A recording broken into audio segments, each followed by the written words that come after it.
तो आप लोगों ने डायन के बारे में तो सुना ही होगा कि डायन पहले कितनी खतरनाक हुआ करती थी और पूरे गांव में उसका किस कदर खौफ मचा रहता था कि उससे पूरा गांव डरा करता था। तो ऐसा ही हमारे गांव में एक डायन थी जिसका पूरे गांव में खौफ था और पूरे गांव वाले उससे डरते थे। यहाँ तक कि इस गली से चल रही है तो उस गली से लोग अपना रास्ता बदल देते थे जिस गली से वो डायन निकलती थी, क्योंकि माना जाता था तो अपनी नज़रों से देख ले और उस व्यक्ति की नज़र उस डायन से मिल जाए, वो व्यक्ति कभी भी खुश नहीं रहता था।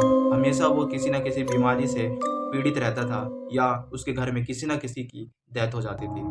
तो इस कदर तक हमारे गांव में उस डायन का खौफ मचा हुआ था। 10 साल का था और मैं अपनी नानी के घर गया तो मेरी नानी ने यह बात बताई कि जिस गली में मेरी नानी का घर है उसी गली के कोने पे एक घर था जिसमें वो डायन रहती थी। और मेरी नानी बताती है कि वही औरत पहले डायन थी जिसका पूरे गाँव में खौफ था।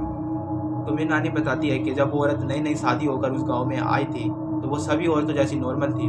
जब वो डायन नहीं थी और वो सबसे अच्छे से बातचीत किया करती थी। उसकी सास थी, वो पहले इन सब चीज़ों में मानती थी और वो डायन वगैरह की सारी प्रक्रिया जानती थी। और उसकी जो सास थी उसके मरने के बाद ही उसकी बहू डायन बनी थी। ऐसा क्या था उसकी सास में जिसने अपनी बहू को डायन बना दिया था। तो माना जाता है कि जो पहले की औरतें होती थी या तो वो ज़्यादा भक्ति में लीन रहते थे या फिर डायन वगैरह की सारी चीज़ें सीखती थी घर में बैठे बैठे। तो इनमें डायन बनने के लिए ऐसा होता था कि उनको किसी न अपने घर में किसी न किसी की व्यक्ति की बलि देनी होती है और वो व्यक्ति उन्हीं के परिवार का होना चाहिए, जैसे बेटा या पति, इन सब की वो बलि दे सकते थे डायन बनने के लिए। और वो शैतान उनकी बलि लेने के बाद उनको सारी शक्तियाँ देता था डायन बनने की, ताकि वो बाहर जाकर अपना कहर बरसा सके। तो उसके सास के मरने के बाद उसने अपनी सारी शक्तियाँ और सारी प्रक्रिया अपने बहू को बता दी थी और सारी शक्तियाँ अपने बहू को दे दी थी। अपनी बहू को शक्तियाँ देने के बाद उसकी सास ने बताया कि तुझे किसी न किसी एक की बलि देनी पड़ेगी अपनी शक्ति को अचीव करने के लिए, अपनी शक्ति पर काबू करने के लिए। तो उस औरत ने अपने नए-नए बेटे की, जो कुछ ही साल हुए थे उसको पैदा हुए, उसकी बलि दे दी थी। वो ऐसे बलि नहीं देते जैसे नॉर्मल बलि देते हैं गोट वगैरह की, वैसे बलि नहीं देते। वो कुछ ऐसी चीज़ कर देते हैं जिससे वो व्यक्ति बीमार हो जाता है और धीरे-धीरे करके वो मर जाता है। तो ऐसे ही उसने अपने बेटे की बलि दे दी थी। उसका बेटा काफ़ी बीमार रहता था और कुछ समय बाद उसका बेटा मर गया और वो पूरी तरीके से डायन बन गई। डायन बनने के बाद उसने गाँव में काफ़ी लोगों को ऐसे करके मार दिया था और बहुत लोगों को वो डराती थी कि अगर तुम मेरे को खाने के लिए अनाज या कपड़े पहनने को कपड़े नहीं दोगे तो मैं तुम्हारे घर में किसी न किसी व्यक्ति की जादू टोना से उस व्यक्ति को मार दूँगी। तो काफ़ी लोग उससे डरते थे, इसलिए वो उसको हर महीने कपड़े, अनाज दिया करते थे। इसी सब चीज़ों का वो फ़ायदा उठाती थी।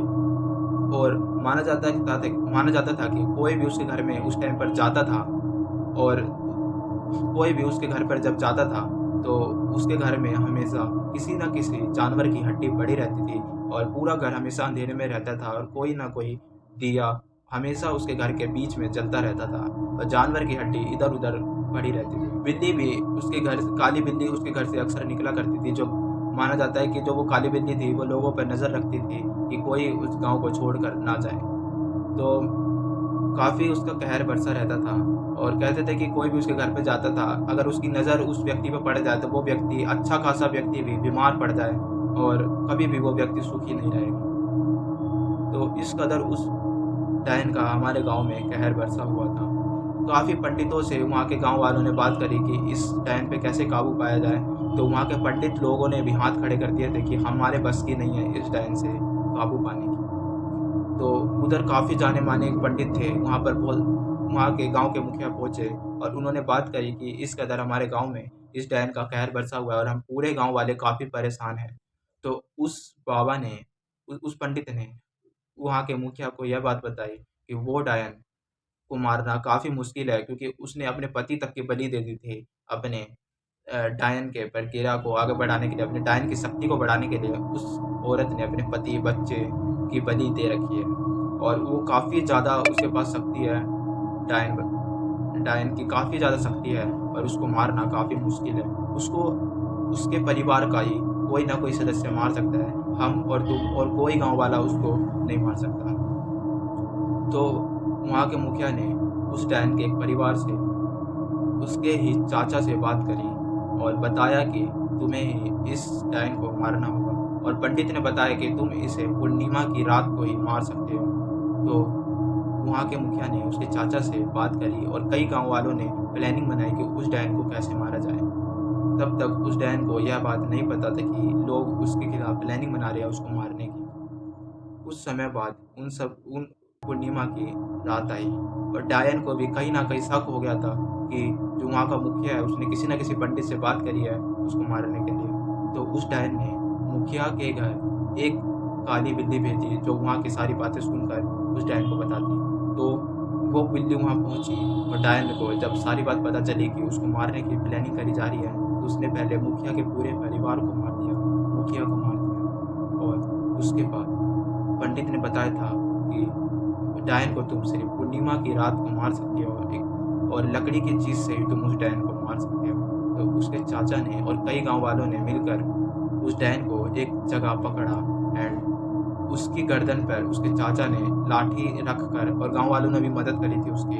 तो उस डायन को पहले नीचे गिरा दिया गया और कई गाँव वालों ने उसके पैर हाथ पकड़े एंड उसके चाचा ने उसकी गर्दन उस डायन की गर्दन पर लाठी रखकर उस पर चढ़ गए थे एंड उसकी गर्दन दबाने के कारण उस डायन की वहीं पर मौत हो गई थी।